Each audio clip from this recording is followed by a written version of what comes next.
सुस्वागतम।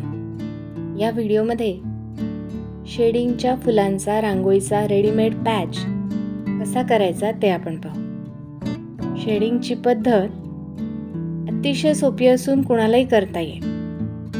सर्वप्रथम आपल्याला हवं ते डिझाइन एका पांढऱ्या कागदावर काढून घ्यायचं। नंतर त्यावर OHP शीट ठेवून मास्किंग टेपने त्याला फिक्स करून घ्यायचं, जेणेकरून ती हलणार नाही आणि काम करताना आपल्याला त्रास होणार नाही आणि कामही बिघडणार नाही। त्यानंतर परमनंट मार्करनी संपूर्ण डिझाइन OHP शीटवर ट्रेस करून घेऊया। रांगोळी चिटकवण्यासाठी फॅब्रिक ग्लू मध्ये थोडंसं पाणी मिक्स करून घेऊया। शेडिंगसाठी रांगोळीचे जे कलर लागणार आहेत ते पाहू। लाल, केशरी आणि पिवळा हे 3 रंग आपल्याला हवे आहेत आणि त्यात थोडासा काळाही। लाल आणि काळा एकत्र करून एक शेड तयार करून घ्यायची।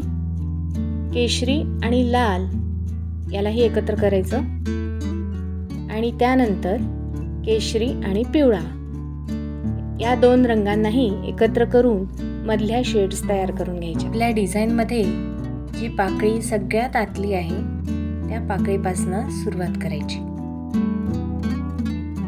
पाकळीवर सगळीकडे फॅब्रिक ग्लू लावून घ्यायचा। ब्रशनी सगळीकडे सारखा व्यवस्थित पसरेल असा तो लावून घ्यायचा।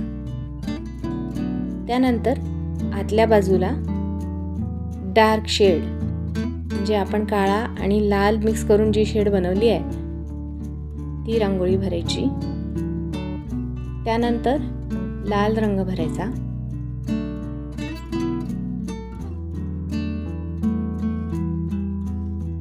त्यानंतर लाल आणि केशरी मिसळून जी शेड बनली आहे ती थोडीशी रांगोळी भरायची। त्यानंतर केशरी आणि त्यानंतर पिवळा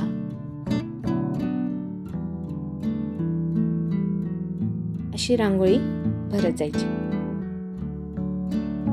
रांगोळीवर दुसरा पेपर ठेवून दाब देऊन ती चांगली चिटकवून घ्यायची आणि झटकून घ्यायची।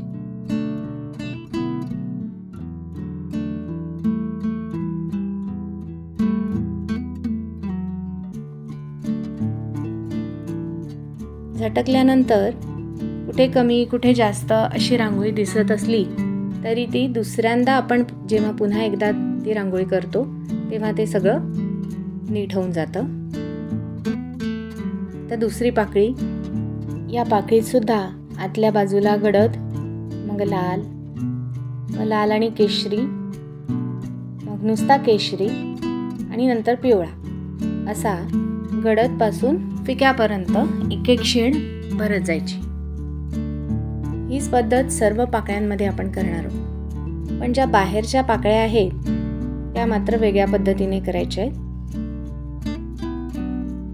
रांगोळी दाबून झटकून घेऊ।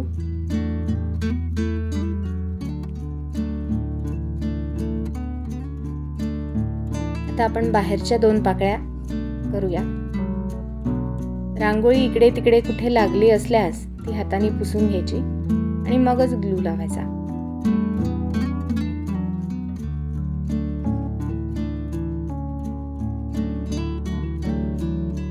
बाहेरच्या 2 पाकळ्यांना ग्लू लावून घेतला। आता इथे जो आपण डार्क कथ्था रंग तयार केलेला आहे तो वापरायचा नाही आहे। आता लाल पासून सुरुवात करायची आहे। लाल, केशरी आणि पिवळा। लाल पासून सुरुवात करून पुढील 4 शेड्स आपण ज्या वापरलेल्या आहेत त्या भरायच्या आहेत।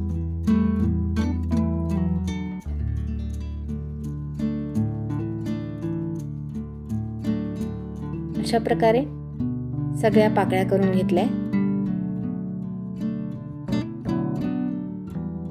जर अशा शेड्स तयार केल्या तर 2 रंग वेगवेगळे दिसत नाहीत आणि शेडिंगही छान दिसतं। पुन्हा ते कोणीही करू शकतं.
अशा प्रकारे दोन्ही फुलांमध्ये रंग भरून घेतले.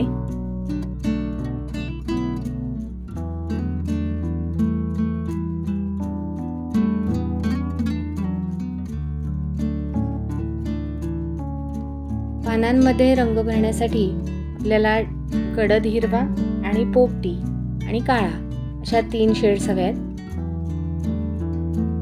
काळा आणि हिरवा मिसळून एक गडद शेड तयार करायची.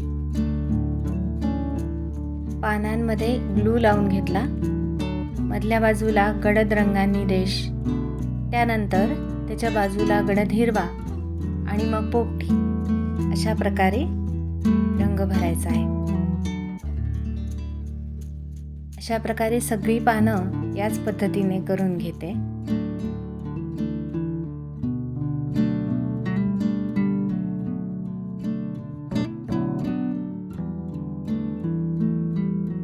आता रांगोळीला आपल्याला दुसरा हात द्यायचा आहे, म्हणून पुन्हा ग्लू लावून घ्यायचा आणि पहिल्यांदा आपण जसे रंग भरले तसेच गडदपासून तर फिक्यापर्यंत रांगोळीच्या शेड्स भरत जायच्या. अशा प्रकारे पूर्ण रांगोळीत पुन्हा रंग भरायचे आहेत.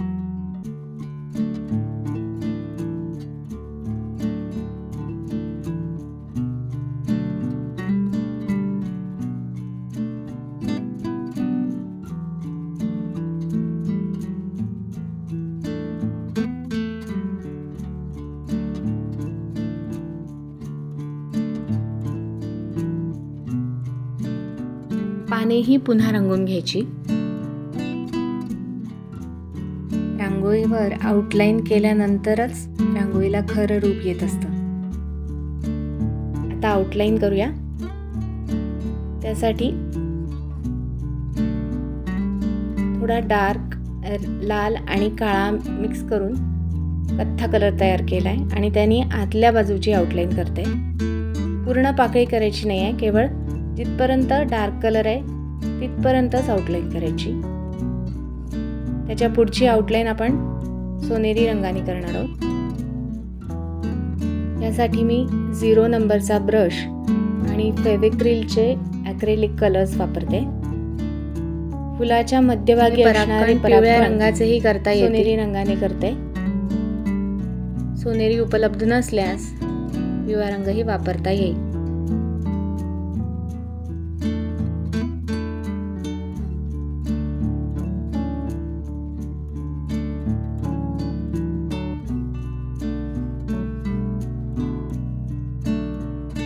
या पद्धतीने दोन्ही फुलांमधला परागकणांचा भाग मी करून घेतलाय. त्यानंतर पाकळ्यांची बाहेरची बाजू जी आहे तीही सोनेरी रंगानेच करते आहे. आतल्या बाजूला अर्ध्या भागापर्यंत आपण डार्क रंग घेतलाय आणि बाहेर सोनेरी रंग वापरतोय. अशा प्रकारे दोन्ही फुलं करून घेतली.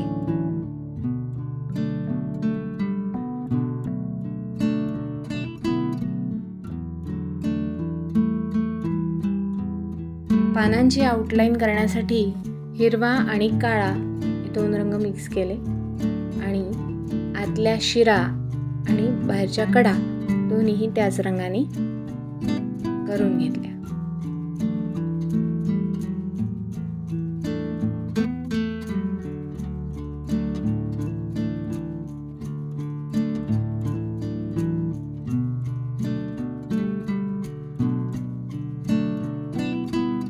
या पद्धतीने सगळी पानं आणि त्यांच्या दांड्याही रंगवून घेते आहे.